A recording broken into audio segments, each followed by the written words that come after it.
ကဘာလုံးကလူသားတွေအားလုံးတပြိုင်နက်တည်းအစိမ်းရောင်အလင်းတန်းကြီးအောက်မှာကြောက်ရွံ့ဖြစ်ပြောင်းလဲသွားခဲ့ရင်ဘာဖြစ်မလဲ။ဘာအကြောင်းပြချက်မှမရှိဘဲကမ္ဘာယဉ်ကျေးမှုကြီးတစစီပျက်စီးသွားပြီးအနှစ်3900ကြာသွားတဲ့အချိန်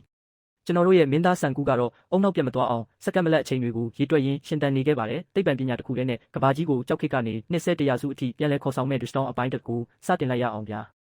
ဇလန်းအစမှာတော့ကျွန်တော်တို့ရဲ့ကြွက်သားပဲရှိပြီးညံမရှိတဲ့ထိုက်ကျူဟာသူငါးနှလုံးလုံးကြိုက်လာခဲ့တဲ့ကောင်မလေးယူဇူရီဟာကိုတစ်ပင်ကြီးအောက်မှာရင်ဖွင့်ဖို့ပြင်နေပါတယ်။သူ့ရဲ့အချစ်ဆုံးတငယ်ချင်းသိပ္ပံပရမီရှင်ဆန်ကူကတော့ထုံးစံအတိုင်းဒါကိုလှောင်ပြောင်းနေတာပေါ့။ဒါပေမဲ့ထိုက်ကျူတယောက်အချစ်ကိုဖွင့်ပြောခါနီးဆဲဆဲမှာပဲ။ကောင်းကင်ကနေထူးဆန်းတဲ့အလင်းစိမ့်ကြီးကျလာပြီးကဘာပေါ်ကလူသားအလုံးကိုကြောက်ရွံ့ဖြစ်ပြောင်းလဲပစ်လိုက်ပါတော့တယ်။ထိုက်ကျူဟာကြောက်ဘဝရောက်သွားပေမဲ့ယူဇူရီဟာကိုကာကွယ်ခြင်းနဲ့စိတ်တစ်ခုတည်းနဲ့တတိမလွတ်အောင်ထိန်းထားခဲ့ပါတယ်။အချိန်တွေဟာတစ်နှစ်ပြီးတစ်နှစ်ကုန်ဆုံးသွားခဲ့ရာကနေ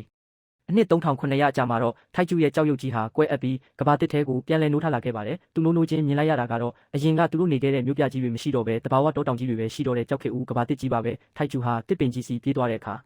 ကြောက်ရွံ့ဖြစ်နေဘေးကင်းနေသေးတဲ့ယူဇူရီဟာကိုတွေးလိုက်ရလို့စိတ်သက်သာရာရသွားခဲ့ပါတယ်။အဲ့ဒီနောက်တစ်ပင်ပေါ်မှာရေးထားတဲ့မြစ်အောက်ဘက်ကိုလိုက်ခဲ့ပါကဆိုတဲ့စာသားကိုတွေ့ပြီးလိုက်သွားခဲ့ပါတော့တယ်။မြစ်အောက်ရောက်တဲ့အခါမှာတော့သူ့ထက်6လစောပြီးနိုးနေခဲ့တဲ့ဆန်ကူးကိုတတိဝစ်စုံမိုက်စားနဲ့တွေ့လိုက်ရပါတယ်။ဆန်ကူးဟာအနှစ်3900လုံးလုံးတတိမလွတ်ပဲစက္ကန့်ပေါင်း1000ဘီလီယံကျော်ကိုခေါင်းထဲမှာရေးတွက်ရင်းရှင်သန်ခဲ့တာပါဘရိုတို့တကယ်ညံကြီးရှင်ပါပဲဆန်ကူးဟာနေစရာတဲနဲ့ပစ္စည်းကိရိယာအချို့ကိုတိတ်ပန်နီးနဲ့တိစောက်ထားပြီးသားပါသူကထိုက်ကျူကိုငါတို့နှစ်ယောက်ပေါင်းပြီးဒီကြောက်ခစ်ကနေလူသားယဉ်ကျေးမှုကြီးကိုသူများကနေပြန်စားကြဆိုလို့စိန်ခေါ်လိုက်ပါတော့တယ်သူတို့နှစ်ယောက်ရဲ့ပထမဆုံးပန်းတိုင်ကတော့လူတွေကိုကယ်ဖို့အတွက်ကြောက်ပြက်စေးရည်လာဖော်ဆက်ဖို့ပါဆန်ကူးဟာလင်းတို့ချီရရှိတဲ့ဂူထဲကထွက်တဲ့ nitric acid နဲ့ဆပ်ပစ်တီးကနေချက်လုပ်ထားတဲ့အရက်ပြန်ကိုပေါင်းဆက်ပြီးနီလန်ပေါင်းစုံနဲ့စမ်းတက်ပါတယ်လာနဲ့ချီပြီးမနာရန်ရှုံးနေမှုတွေကြုံရပေမဲ့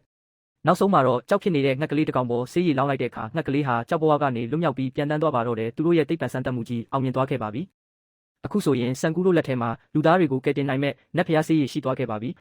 တိတ်ပံကဘာရဲ့နောက်ထပ်အမိုက်စားတီထွင်မှုတွေကိုကြည့်ချင်ရင်တော့အခုပဲအပိုင်းနှစ်အတွက် like နဲ့ follow လုပ်ထားလိုက်တော့ bro တို့ရေ